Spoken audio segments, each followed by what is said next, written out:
On se rend à Milan maintenant, rejoindre notre envoyé spécial Yves Poirier. Yves, c'est le grand soir alors que va se tenir dans ce stade la cérémonie d'ouverture des Jeux olympiques d'hiver.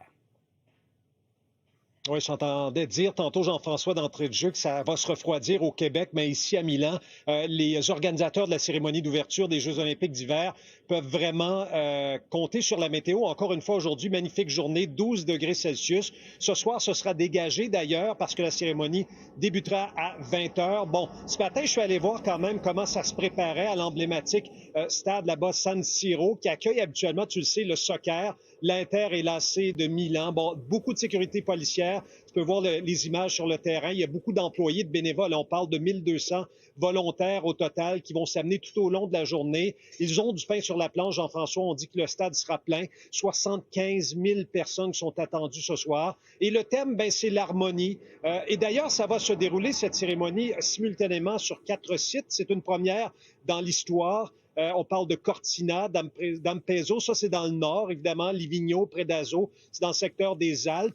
On sait que les porteurs des flammes aussi vont allumer simultanément 2 vasques, l'une à Milan, l'autre à Cortina. Hier soir, je suis allé près du Duomo, Jean-François, le secteur était fermé, était bouclé parce qu'on réalisait les derniers préparatifs. Je voyais des projections d'ailleurs sur la grande galerie commerçante juste à côté du Duomo. Évidemment, je te parle des vedettes. La chanteuse américaine Mariah Carey sera sur place. Le ténor italien Andrea Bocelli également va donner une prestation. Il y a une vingtaine de chefs d'État et de gouvernement, dont le vice-président J.D. Vance. Et si je t'en parle, c'est parce que j'ai fait réagir tantôt un Italien devant le stade. Lui, il dit parler en son nom, mais au nom de plusieurs de ses concitoyens. Il dit Vance et Rubio ne sont pas les bienvenus ce soir à cette cérémonie. Tu vas ensuite entendre un touriste allemand qui, lui, a voulu acheter un billet pour la cérémonie d'ouverture. Il dit que les prix, ça n'a pas de bon sens. Je regardais sur le site officiel tantôt, ça va jusqu'à 2 000 €. Tu as compris, 3 200 $ canadiens. Je te fais entendre des réactions.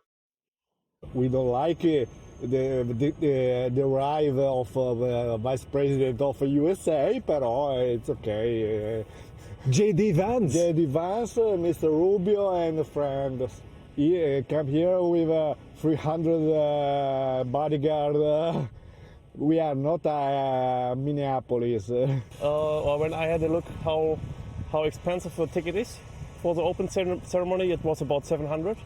Ciao, noi siamo 2 amiche che vivono a Milano, siamo veramente onorate di avere i Giochi olimpici qua nella nostra città. Et Yves, on surveille également une manifestation près du stade avant la cérémonie.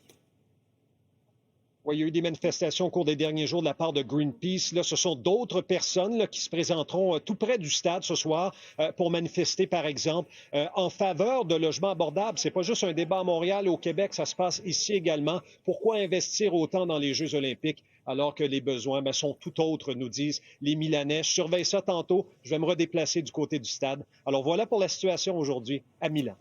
On suit tes reportages tout au cours de la journée. Bonne journée à Milan, Yves. Salut. Merci Jean-François, à bientôt.